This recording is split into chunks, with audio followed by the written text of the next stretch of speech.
यांच्या हस्ते यात ए साईडला साईडला ए बाजूला ना ए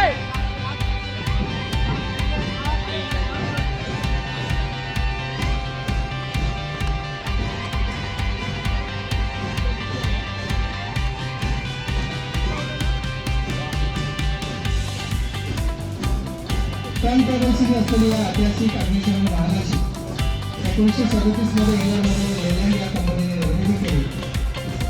24 सप्टेंबर 41 रोजी मुंबई अग्निशमन दलाच्या ताफ्यात हे वाहन समाविष्ट झालं.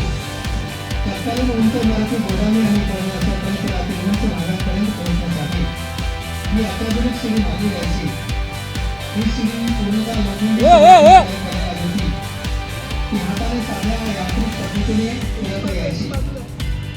14 एप्रिल 1944 रोजी मुंबई नगरामध्ये एका एसएस स्पोर्ट्स पैकी मालवाहू जहाजाला जेव्हा आग येते अशा भीषण परिस्थितीमध्ये मुंबई अग्निशमन दलाच्या जवानांनी टर्न टेबलशी असलेल्या या वाहनाच्या सहाय्याने बचाव कार्य हाती घेतलं. माननीय महापालिका आयुक्त डॉक्टर प्रशासक श्री लोढाणे यांच्या संकल्पनेतून आणि उद्योजक श्री गौतम सिंघानिया यांच्या सहकार्याने या वाहनाला झळाळी मिळाली. प्रसिद्ध उद्योजक एक रू मोबाईल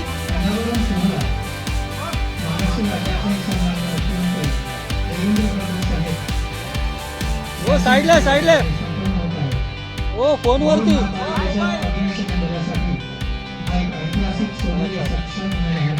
हो दादा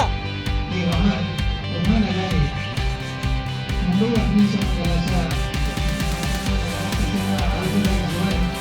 उपलब्ध करून देण्यामध्ये महत्त्वाची भूमिका बजावली. त्यांच्या या कार्याचा सन्मान म्हणून त्यांना राज्य सरकारने पद्मश्री पुरस्कार घोषित केलेला आहे. मी माननीय मुख्यमंत्री महोदयांना विनंती करतो की श्रीमती फर्नांडिस यांचा देखील आपण राष्ट्रीय सन्मान करावा.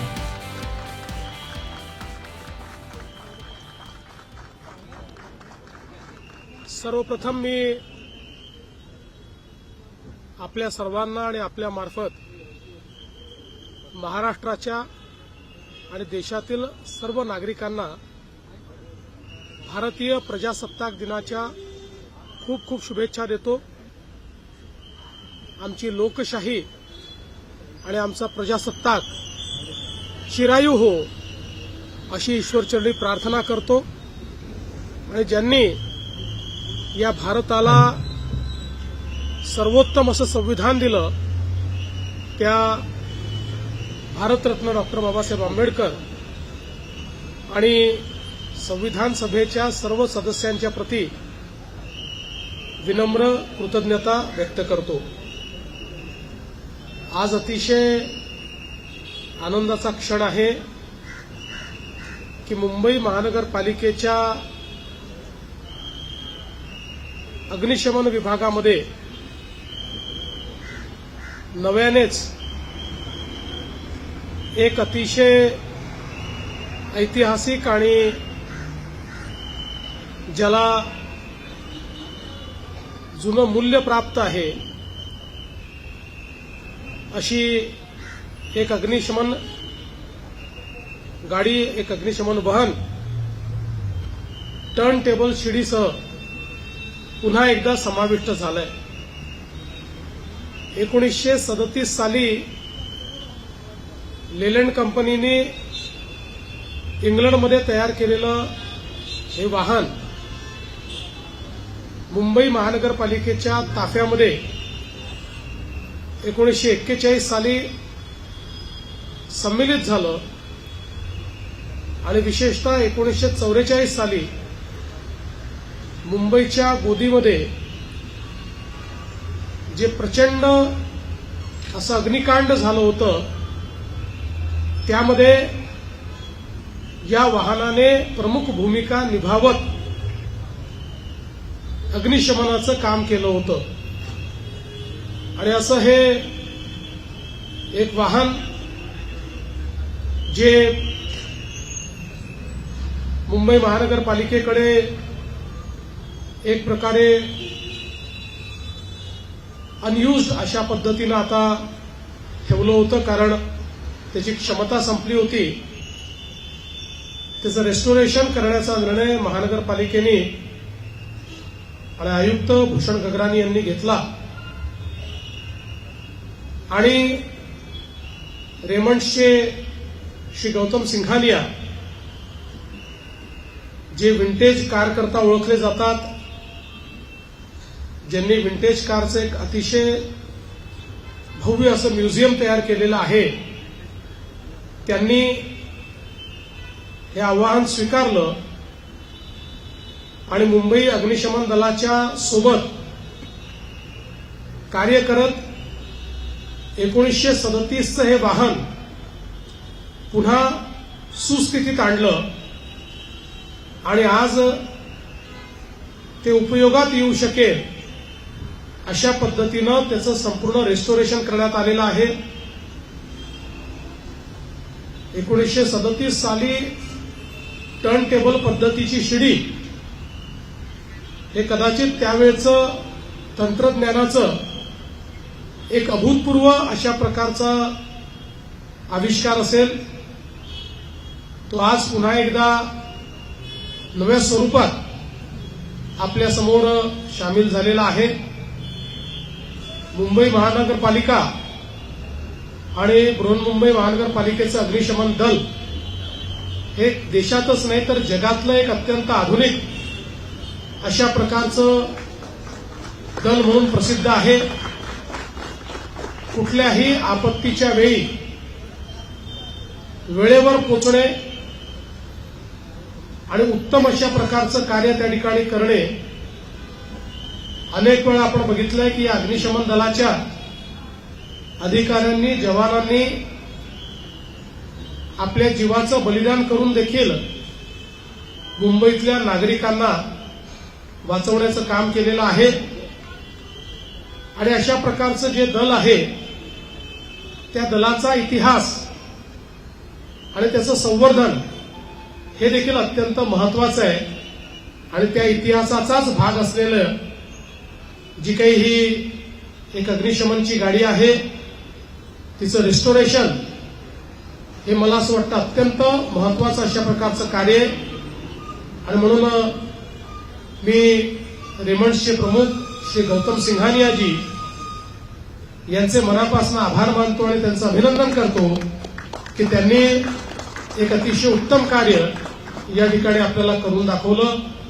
बृहन्मुंबई महानगरपालिकेचे आयुक्त भूषण गगरानी, अग्निशमन विभागाचे आपले प्रमुख, आपले सर्व वरिष्ठ अधिकारी यांचंही मनापासून मी अभिनंदन करतो.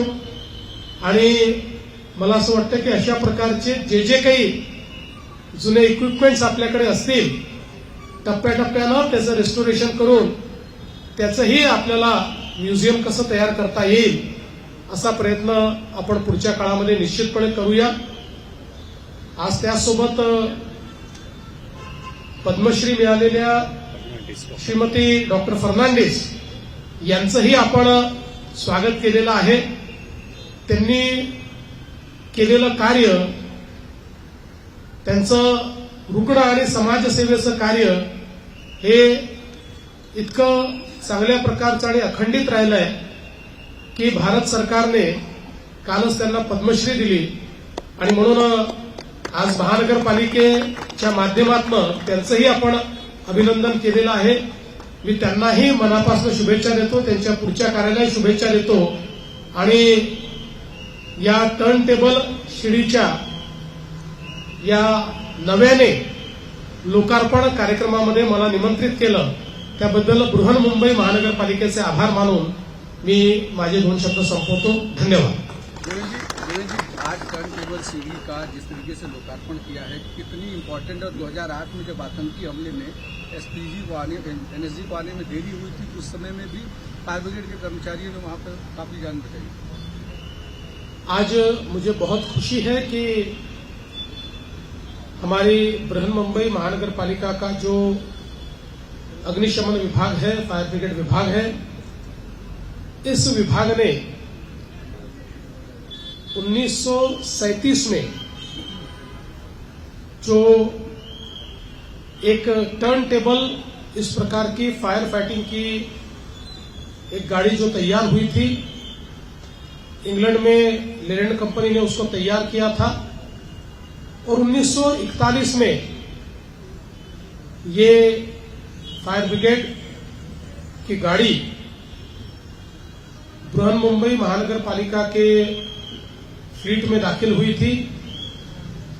1944 में जो गोदी में सबसे बड़ा अग्निकांड हुआ था, उस समय इसी फायर ब्रिगेड की गाड़ी के माध्यम से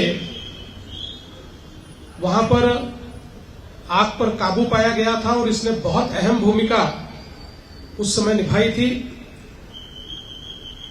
कुछ काल के बाद नई टेक्नोलॉजी के आने के बाद, नई प्रकार की गाड़ियां आने के बाद इसके कार्य को विराम दिया गया था, लेकिन इतने वर्षों के बाद महानगर पालिका के आयुक्त श्री भूषण गगरानी और फायर ब्रिगेड विभाग ने इसके रेस्टोरेशन का निर्णय किया और रेमंड्स कंपनी के मालिक श्री गौतम सिंघानिया जी, जिनको विंटेज कार रेस्टोरेशन के लिए और विंटेज कार म्यूजियम के लिए जाना जाता है, उन्होंने इस जिम्मेवारी को स्वीकारा और बहुत अच्छे तरीके से इस 1937 की फायर फाइटिंग के लिए उपयुक्त ऐसी गाड़ी का संपूर्ण रेस्टोरेशन किया और आज फिर एक बार सेरेमोनियसली हमारी मुंबई महानगर पालिका की फायर फाइटिंग फ्लीट में उसको शामिल किया जाता है। मैं ऐसा मानता हूं कि बृहन्मुंबई महानगर पालिका का फायर फाइटिंग विभाग ये देश में और दुनिया में अपने कार्य के लिए जाना जाता है और कई ऐतिहासिक पलों पर अपनी जान पर खेलकर भी और कई बार तो बलिदान देते हुए मुंबईकरों को अग्नि के तांडव से बचाने का काम ये हमारे इस फायर ब्रिगेड ने किया है और इसी इतिहास को जतन करने के लिए मैं ऐसा मानता हूं कि आज का एक कदम बहुत महत्वपूर्ण है कि इस इतिहास का साक्षी ऐसी इस गाड़ी को रिस्टोर किया गया है। मैं महानगर पालिका को बहुत बहुत शुभकामनाएं देता हूं। महापालिकेवर भाजपने विजय मिळाल्यानंतर तुम्ही पहिल्यांदा आलाय, महापौर इथे कधी येणार आहे? कारण की तुम्ही दावोस होतं त्यामुळे हा विषय थांबला असं म्हणतात आणि दुसरं की भगतसिंग कोश्यारी यांना जे पद्म पुरस्कार दिला त्याच्यावर तर राजकीय आरोप फार मोठ्या प्रमाणामध्ये होतात।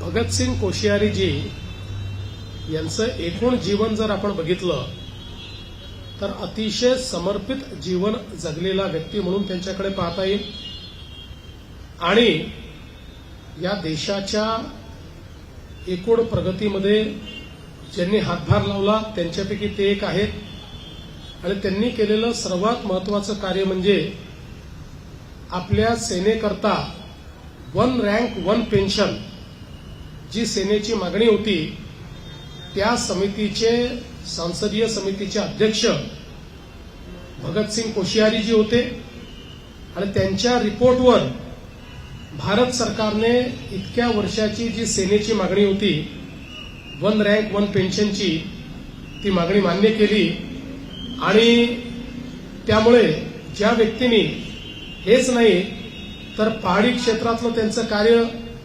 नेपाळसोबत भारताचे संबंध सुदृढ करण्याचं त्यांचं कार्य, अशा विविध अंगी कार्यांमुळे त्यांना पद्मश्री दिलेली आहे। मला असं वाटतं की काही छोट्या मनाचे लोक या ठिकाणी एक प्रकारे विवाद उभा करताय। खरं म्हणजे मला कुठल्याच विवादात पडायचं नाही, पण काही लोकांच्या काळामध्ये काय काय घडलंय आणि कोणाला पद्मश्री मिळाली आहे हे जर मी सांगायला लागलो तर आजच्या दिवसाचं ते औचित्य राहणार नाही, म्हणून मी त्याबद्दल काही बोलत नाही।